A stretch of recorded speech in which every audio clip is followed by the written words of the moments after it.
Berantem bukan masalah berbeda pendapat, tapi berbeda pendapatan. Percaya dan saling menghormati. Itu yang sangat penting. Betul, Ustaz. Berarti kepada Allah Subhanahu wa Ta'ala itu harus syarat utama, karena dalam kitab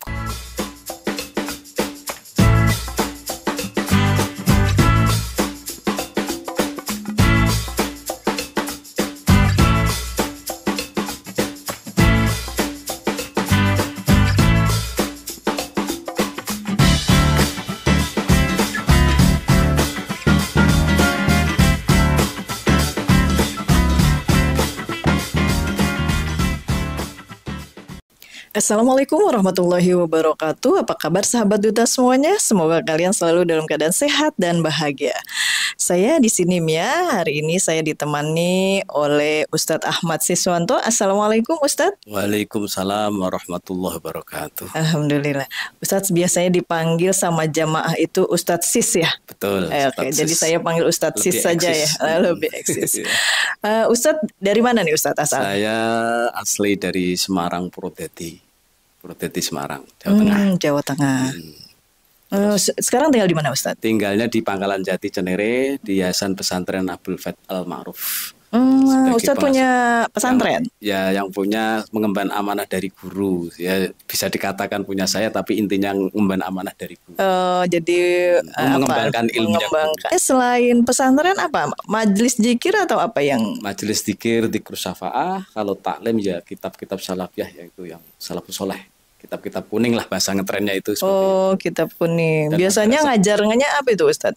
Ibu-ibu atau bapak-bapak atau anak muda atau anak kecil? Dari mulai kalangan TPA sampai nenek-nenek dan kakek-kakek. Jadi Torikoh pun juga masuk. Jadi ini ya Ustadz, jadi semuanya diajari ya. Alhamdulillah. Terima kasih ya Ustadz sudah hadir di sini. Hari ini kita akan bincang-bincang tentang cinta. Cinta itu kan universal ya Ustadz ya. Kalau menurut pandangan Islam cinta itu apa ya Ustadz? Kalau cinta secara pandangan Islam itu ya sangat majemuk, artinya majemuk, universal. Ada yang terutama cinta kepada Allah dan cinta kepada Rasul dan cinta kepada keluarga dan masyarakat dan bahkan semua makhluknya Allah Subhanahu wa Ta'ala, seperti itu. Itu kata cinta. Binatang termasuk ya Ustadz? Binatang harus juga termasuk makhluknya Allah. Makhluknya, seluruh makhluk Allah yang ada di muka bumi ini, jadi ada rasa cinta gitu ya Ustadz. Kalau cinta kepada Allah itu seperti apa Ustadz? Cinta kepada Allah Subhanahu wa Ta'ala itu harus syarat utama, karena dalam kitab Qomit Tuhyan diterangkan itu bahasa cinta secara Islam itu mahabbah, ya, mahabbah, cinta kepada Allah Subhanahu wa Ta'ala. Bahasanya siapa orang yang tidak mencintai dirinya sendiri berarti juga tidak beriman kepada Allah Subhanahu wa Ta'ala. Maka banyak hadis yang menerangkan tentang masalah cinta.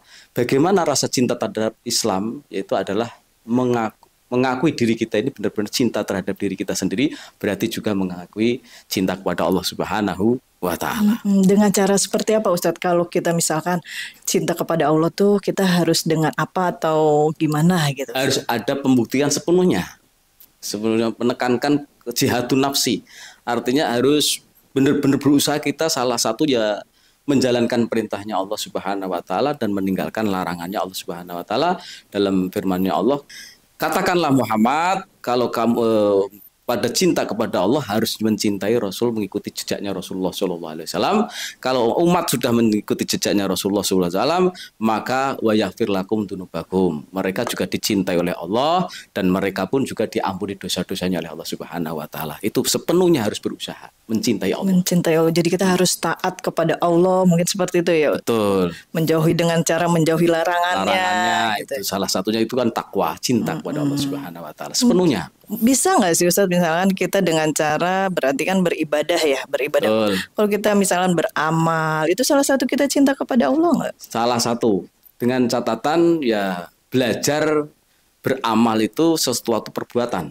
Artinya dengan ikhlas. Wa'budullah mukhlisin lahuddin. Ketika kita berbuat baik dengan niat taat sama Gusti Allah, itu adalah tanda cinta kepada Allah Subhanahu wa Ta'ala. Apapun perbuatan yang baik. Gitu ya Ustadz. Ustadz, menurut Islam tuh bagaimana ya cara kita mengatur ekspresi cinta sebelum pernikahan agar tetap sesuai syariah gitu Ustadz? Kan kadang kalau menurut Islam kan pacaran aja nggak boleh gitu kan. Sementara kadang namanya cinta ya Ustadz suka melanggar hal-hal itu. Gimana tuh menurut Ustadz? Mengatur ekspresi cintanya itu biar kita tuh tetap pada jalurnya sesuai dengan syariah Islam gitu Ustadz.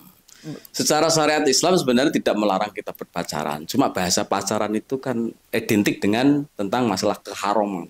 Kalau bahasa Islam itu adalah ta'aruf. Ya, ta'aruf itu pengenalan. Kita ketika memang ta'aruf itu dianjurkan, disunahkan.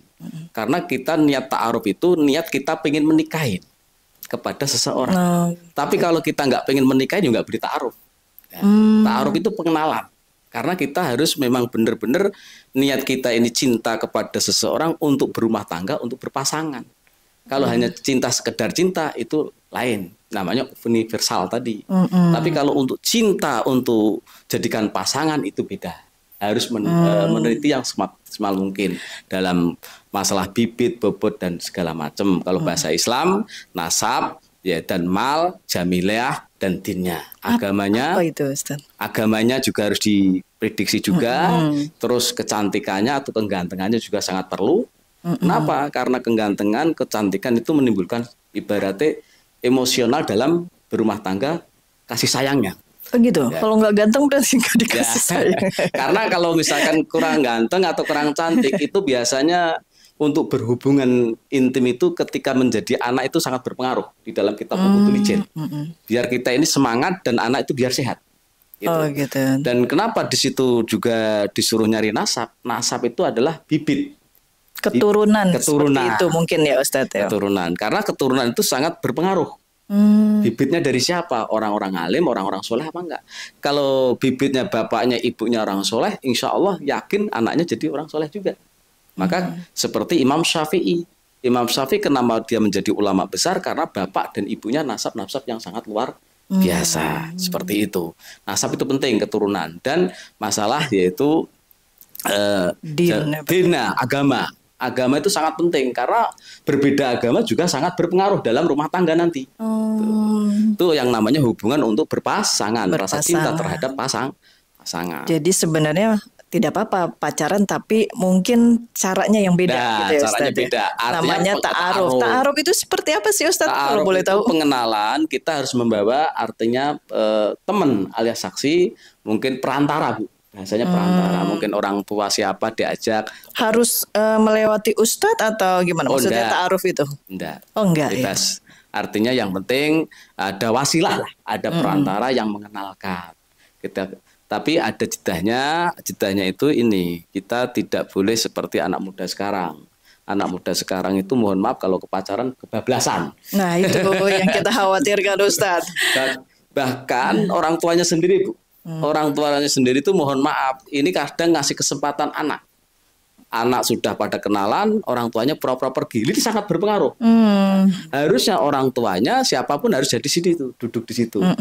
Juga ikut meneliti, ini siapa yang datang, orang mana, itu harus ditanya. Kalau sekarang Bu beli bakso udah pergi aja. Seperti itulah.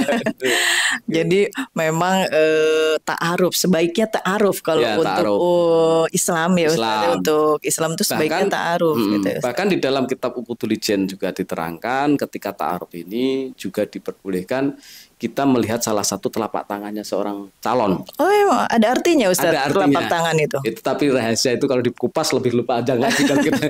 Nanti boleh lihat telapak tangan saya ya. Telapak tangan dan sehelai rambut. Rambutnya seorang perempuan itu. Itu bisa terlihat baik buruknya seorang pasangan, karakter. Ya, dari telapak tangan dan rambutnya tadi. Oh, seperti itu. Itu ada filosofinya seperti itu dalam kitab Uqudul Jennya. Kitab apa itu Ustaz? Uqudul Jen. Uqudul Jen itu tentang membahas tentang masalah yaitu suami istri, rasa tanggung jawabnya suami, tanggung jawabnya istri, nanti tentang masalah istri itu yang solehah yang bagaimana itu dalam kitab Uqudul Jen. Seperti itu, lebih rumit. Lebih rumit ya, yang pasti saat ini mungkin untuk mencapai mengekspresikan cinta menurut sebelum pernikahan menurut Islam sebaiknya ta'aruf gitu ya Ustadz ya, perkenalan. Tapi dengan tujuan niat pengen dinikahi. Oh kalau ta'aruf kan belum tentu, misalnya dia ta'aruf nih Ustadz, dia udah kenalan, tapi ternyata dia nggak cocok, gimana? Itu kan berarti dia nggak bisa nggak sampai masalah. menikah. Yang penting kan kita udah niat dari awal, kita pengen menikahin orang perempuan itu. Oh, walaupun nanti di pertengahan Kan jalannya kita lihat ya. dulu, ya lihat telapak tangan dan selai rambut. Jadi kok kira-kira nggak cocok, yaudah tinggal. Tapi kan tidak ada melewati batas dari keharuman. Artinya megang tuh enggak, cuma dikasih tahu doang. Tapi kan itu hanya orang tertentu yang bisa melihat telapak tangan. Ya antara dua, calon suami dan calon istrinya tadi hanya ta'aruf dulu. Ta'aruf ya itu. Ustadz, mengapa cinta kepada Allah harus menjadi prioritas utama dalam kehidupan seorang muslim? Kenapa tuh Ustadz kira-kira? Karena cinta kepada Allah itu subhanahu wa ta'ala, Allah yang maha menciptakan segala-galanya. Ketika kita itu mencintai Allah dengan 100%, maka makhluknya Allah yang lain akan disetel, dikonekkan sama Allah menjadi lebih harmonis, lebih konsekuen tentang rasa cinta. Akan menimbulkan magnet yang sangat luar biasa. Bahasanya mahabbah yang sangat luar biasa. Ketika kita pengen masalah cinta, masalah rumah tangga, sakinah, mawaddah, warahmah, utamakan dulu haknya Allah. Kita cinta dulu kepada Allah. Gitu. Kalau kamu lebih cinta suamimu, lebih cintalah kepada Allah. Nah, gitu. Betul. Kalau kita sudah mencintai Allah, maka istrinya nanti lama-lama akan ikut mencintai kita. Karena nanti Allah yang akan merubah keadaan. Bahkan dikatakan cinta kepada Allah ini adalah hubungan yang spiritual, yang sangat mulia. Hubungan kita kekasih sama Allah Subhanahu wa ta'ala. Maka kalau kita cinta sama Allah semaksimal mungkin, istri, anak itu nanti akan dikonekkan sama Allah, disetel sama Allah, hatinya menjadi lunak. Menjadi keluarga yang sakinah, mawaddah, warahmah. Amin. Dan kenapa kok orang itu mencintakan kepada Allah semaksimal mungkin? Karena didasarin rohaninya seorang suami. Seorang suami kalau cintanya sama Allah dengan maksimal, maka akan timbul hatinya lunak. Ketika istrinya minta apa, tidak akan marah. Ketika diomelin istrinya, malah senang. Kenapa bisa gitu Ustaz? Diomelin istri kok senang? Justru salah satu dari syarat-syarat menjadi walinya Gusti Allah itu orang laki harus sabar ketika diomelin istrinya. Salah satunya itu. Salah satu kalau masih bujang jadi walinya Allah gak susah. Tapi kalau sudah berumah tangga, orang laki itu menerima sabar diomelin istrinya itu luar biasa. Kalau istri yang diomelin suaminya gimana itu? Kalau istri yang diomelin suaminya itu pun juga harus ada rasa sabar sebenarnya. Ada rasa sabar. Tapi mayoritas kebanyakan itu belum orang laki gagah kayak apa di luar, ketika di rumah nunduk sama istrinya. Namanya itu komunitas suami takut istri. Ya. Tapi memang ketika suami diomelin istrinya segala macam itu harus lewat sabar. Wastabiru alaihi dengan lewat sholat sabar menjadi walinya Gusti Allah Subhanahu wa ta'ala. Kisah-kisah cerita walinya Allah yang sering diomelin istri juga banyak. Dan di situ saya terangkan lagi, tegaskan, sebagai suami adalah pemimpin rumah tangga. Ya, itu kulukum ra'in wa kulukum mas'ulun an ra'iyah. Jadi ketika suami itu baik terhadap istrinya, harus sabar dan banyak pengorbanan. Sabarnya bagaimana? Pasti namanya orang berumah tangga, suami istri pasti berbeda pendapat. Harus ada sabar pendapat. Misalkan dan pengorbanannya bagaimana? Pengorbanannya misalkan saya sama Umi gitu, sama istri. Saya nggak suka bakso.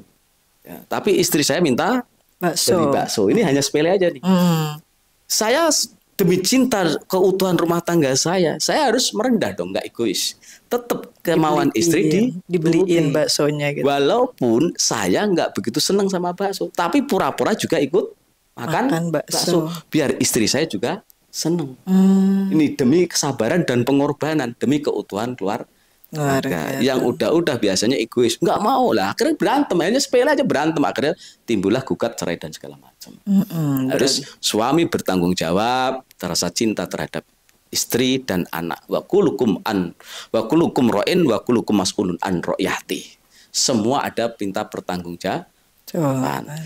Anak juga harus bertanggung jawab terhadap anak, terhadap orang tua. Istri juga ada rasa tanggung jawab dengan suaminya. Suaminya juga bertanggung jawab dengan istri dan anaknya. Berarti suami itu juga harus menumbuhkan cintanya dulu kepada Allah nih. Kalau dia mau semuanya lancar, lunak, hatinya istrinya, berarti dia harus lebih mendekatkan diri kepada Allah berarti ya. Satu, mendekatkan diri kepada Allah, dan kedua, ikhtiar berdoa. Berdoa itu husnudzon sama Allah, istriku baik. Istriku solehah. Walaupun sementara ini mungkin istrinya belum solehah, tapi dengan husnudzon sama Allah dan husnudzon dengan istrinya, maka timbul istrinya akan baik. Karena itu sugesti. Apa yang kita sangka baik akan terjadi baik. Apa yang kita pikirkan jelek akan terjadi jelek. Maka kita sebagai insan manusia, tugas kita adalah satu, memohon kepada Allah, kedua ikhtiar, dan kita yakin kepada Allah, istri kita pasti solehah kalau Allah menghendaki. Kita nggak boleh buruk sangka. Di rumah tangga ada buruk sangka, nggak akan damai, nggak akan tenang. Saling percaya dan saling menghormati. Itu yang sangat penting. Betul, Ustaz. Berarti bagaimana cara menumbuhkan cinta di dalam hati itu, Ustaz? Untuk menumbuhkan cinta di dalam hati itu harus banyak penekanan kita. Harus tundukkan hawa nafsu. Kita ini berumah tangga bukan untuk mencari nurutin nafsu duniawi, tapi kita untuk mencari ridhone Gusti Allah.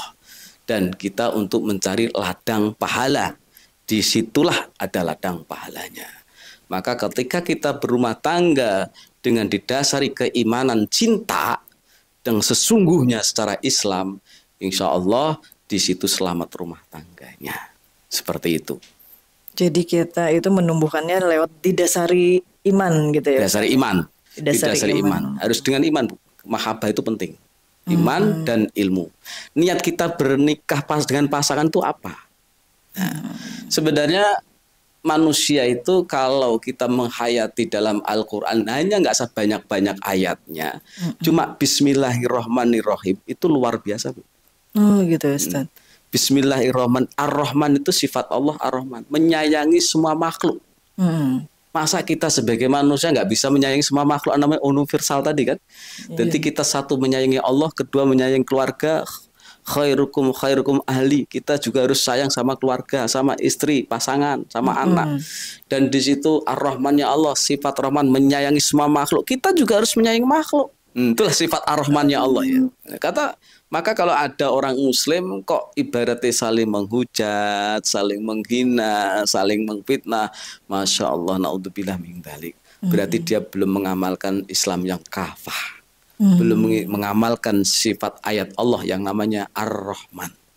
Islam yang kafah itu seperti apa? Islam yang kafah ya harus kita sebagai rahmatan lil alamin kepada siapapun. Walaupun berbeda agama, ini namanya universal tadi. Kan ada ayatnya lakum dinukum waliyadin, seperti itu. Masalah agama beda. Tapi kalau masalah makhluk Allah tetap makhluk Allah. Bahkan di dalam kitab Thaharatul Qulub dan Tanwirul Qulub diterangkan semua itu bersaudara, Bu. Semua bersaudara ya. Mulai dari Adam, walaupun itu copet, walaupun maling, itu saudara kita. Seperti itu ya, Ustaz. Allah mengajarkan kita ketika kita sholat baca iyyaka na'budu wa iyyaka nasta'in. Ihdinas siratal mustaqim. Kenapa pakai na? Nggak pakai ini, harusnya kan ini kan? Ini saya. Pakai na, kenapa? Karena na itu mendoakan kita. Berarti saudara-saudara kita yang saat sekarang ini belum mau sholat, semoga dengan lantaran kita sholat, ikut sholat. Seperti itu. Ihdinas siratal mustaqim. Itulah hebatnya Allah, luar biasa cara mendidik kita supaya hablum minanas kita luar biasa universal dan sayang kepada semua makhluk. Ya, jadi jangan pandang bulu gitu ya, Ustaz ya. Nah, terus Ar-Rahim, Allah sayang kepada orang muslim, orang mukmin. Lah kita juga harus sayang sama orang mukmin, tetangga kita yang mukmin, kalyadani seperti kedua tangan. Kal jasati seperti jasad, ketika kita dicubit ya ikut sakit semua. Itu orang muslim, sama-sama muslim. Al muslim akhul muslim, orang muslim saudaranya orang muslim. Hadis banyak yang menerangkan. Sebenarnya kita ini tinggal ngamalin, banyak sudah paham, tapi ternyata iblis itu pintar cara menggodanya. Ayo perang, ayo berantem, masya Allah. Gitu. Betul, Ustaz. Jadi sebenarnya bagaimana cara kita mendapatkan cinta yang sejati dalam hidup kita, Ustaz? Masalah urusan cinta, tentang masalah berkeluarga, tentang masalah cinta sejati itu ndak harus ibaratnya ketika dia sudah meninggal, dia nungguin nggak nikah lagi, malah salah. Oh, malah salah ya Ustaz? Salah. Itu untuk suami ya. Karena apa? Cinta sejati itu ya diajak untuk berhubungan sama Allah. Bahkan seperti suami mengajak istrinya untuk wa'muru ahlaka bisolah, mengajak keluarganya untuk menjalankan sholat. Itu cinta sejati. Berarti kalau orang yang sudah rumah tangga, suaminya nggak pernah perintah sama istrinya, nggak pernah perintah sama anaknya, suruh sholat, nggak suruh ngaji, itu berarti ini termasuk nggak cinta sejati. Justru yang dinamakan cinta sejati itu keluarga diajak menyembah Allah. Bukan untuk hanya kepentingan duniawi saja. Malah justru nanti ada hukumnya ini. Ada hujat. Ini cinta sejati seperti itu. Misalkan gini Ustadz, ada nih suami kan saking dia sayang sama tuh istri gitu kan. Saking cintanya dia, menurut dia kamu itu cinta sejati saya gitu kan. Tapi misal dia udah punya seperti perjanjian lah gitu Ustadz. Jika nanti saya meninggal nih, suaminya bilang Ustadz, jika nanti saya meninggal kamu tidak boleh nikah lagi. Nah kalau seperti itu salah nggak Ustadz? Salah. Karena orang perempuan itu ada masa iddah juga. Jadi perempuan itu kalau ditinggal suaminya meninggal atau cerai kan ada ukurannya. Masa iddahnya beda-beda. Yang jelas ada masa iddah. Apa tuh masa iddah? Masa yang dilarang untuk nikah. Nanti kalau masa iddahnya sudah selesai, berarti boleh dinikahin orang perempuan. Nah, perempuan itu bisa masuk surga itu karena terbawa orang laki. Walaupun nanti suami pertamanya sudah meninggal gitu. Nah, terus istri itu ikut yang mana? Istri ikut yang suami pertama apa ikut yang suami yang kedua? Nah, makanya. Tergantung. Dan nanti suami yang pertama itu kalau soleh ya bisa ikut. Karena jadi pandangan suaminya biar nanti di akhirat nanti itu mereka bertemu gitu. Jadi kalau dia nggak nikah lagi kan pasti akan bertemu dengan suaminya. Mungkin nggak sih itu Ustaz? Bisa, silaturahim bisa. Tentang arroh itu di dalam kitab arroh, orang yang sudah meninggal dengan orang meninggal bertemu itu bisa. Itu yang sudah meninggal. Dengan catatan yang sudah meninggal ini sama-sama mendapat kenikmatan. Tapi kalau satu di penjara ya nggak bisa. Iya ya kan kita nggak tahu ya dosanya antara suami istri aja kita nggak tahu ya. Pokoknya intinya gini, kalau orang perempuan itu masuk surga itu karena terbawa orang laki. Jadi sebaiknya memang dia harusnya nikah lagi kalau suaminya udah meninggal. Betul. Ya, nah, terus orang perempuan itu bisa masuk surga karena mungkin suaminya. Satu, kalau nggak punya suami bisa jadi bapaknya. Kalau bapaknya sudah meninggal juga? Gitu? Ya, kalau nggak bisa bapaknya, mungkin bapaknya nggak bisa bawa ke surga nih, mungkin anak lakinya. Oh, anak lakinya. Jadi perempuan itu bisa masuk surga karena ada orang laki. Orang laki jangan dipikir suami saja loh ya. Bisa jadi orang perempuan ini masuk surga karena dibawa suaminya. Oh iya. Bisa jadi orang perempuan masuk surga dibawa bapaknya. Bisa jadi orang perempuan masuk surga karena dibawa anak lakinya. Anak lakinya. Bisa jadi dibawa adik lakinya atau kakak lakinya. Yang soleh. Orang laki itu berkuasa. Gitu ya Ustaz. Jadi kita harus bisa lihat-lihat nih kira-kira di antara 4 itu ada yang soleh nggak gitu. Jadi Ustaz, cinta dalam pandangan Islam yang kita bahas hari ini tuh kira-kira kesimpulannya apa tuh Ustaz? Ya, cinta tentang pandangan Islam secara cinta dalam pandangan Islam yang sangat sempurna itu adalah satu, kita harus sepenuhnya hubungan kita sama Allah spiritual dalam menjalankan perintahnya dan meninggalkan larangan. Itu dalam segi kita bercinta kepada pasangan, itu juga sama. Artinya apa? Pasangan kita saling menyadari, saling menghormati. Dan harus banyak pengorbanan terhadap pasangan demi keutuhan yang difirmankan oleh Allah, wa min ayatihi an khalaqalakum min anfusikum azwajal litaskunu ilaiha. Saling di situ diciptakan pasangan supaya saling tentram. Tentram ini harus kerjasama untuk membangun rumah tangga anak yang soleh dan soleha. Supaya keluarga kita tenang, tentram, itu kerjasama antara mitra suami istri. Untuk cinta dalam pandangan Islam yang lain yaitu adalah cinta kepada semua makhluk universal. Dalam kita baik beda agama apapun tetap kita harus saling menyayangi, saling mengasihi, jangan ada timbul perbedaan antara pertikaian berantem. Intinya di situ. Jadi hanya berbeda pendapat itu tidak masalah. Sekarang, zaman sekarang, bukan berantem, bukan masalah berbeda pendapat, tapi berbeda pendapatan.